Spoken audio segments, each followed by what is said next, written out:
G'day! In today's video I'm having a little bit of a talk regarding the Lenovo Ideapad Flex 5 and mainly what are my dislikes about this particular model of machine.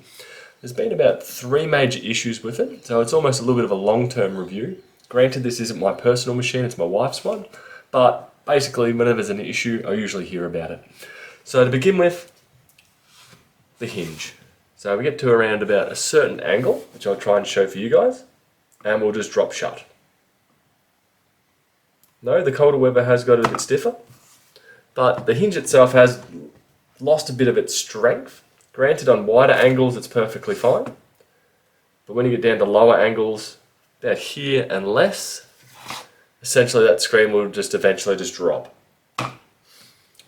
Another feature that we did have issues with originally was when you first open the machine, it would automatically go to turn on. As you can see, it's powering up right now, but initially, when you first open it up, even when the machine powered off, it will automatically try and tell you the battery percentage like a mobile phone. Except what I found is it gets stuck in a loop of trying to do that, so you never actually turn on the machine. I have put a video up a little while ago when we first got the machine on how to disable that. But the hinge, the battery percentage display, another thing that did have an issue with, or personally, I find it a bit of a letdown, is the display itself. This has been used for uni work, and usually that means if we're going on a long car trip, the laptop's in the car. Now, I find it a bit too dim to actually be able to use it in daylight while driving. So, wife's sitting beside me in the car trying to use a laptop for uni work, and I find personally I wouldn't find it an acceptable brightness for that. So if you are buying it with the intent of using it outdoors, I'd say you're going to be fairly disappointed. Another issue that we did have with it was Wi-Fi connection. Now, being that the Wi-Fi card is removable, that has been easily rectified. Upgraded it to a Wi-Fi 6 PCIe card. I can't remember which exact model of Intel chip that we put in there, but since changing that, it's been perfectly fine.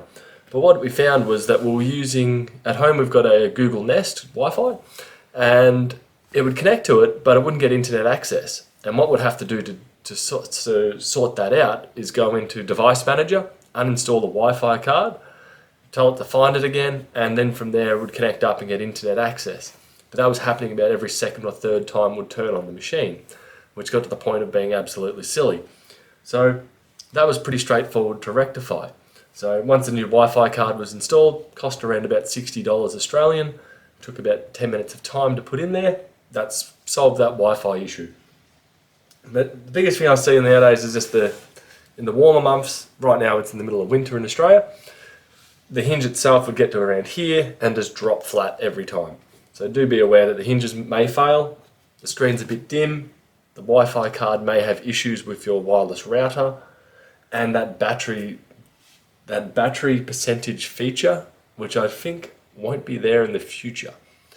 Anyway, these are my dislikes of the Lenovo Ideapad Flex 5. Bye.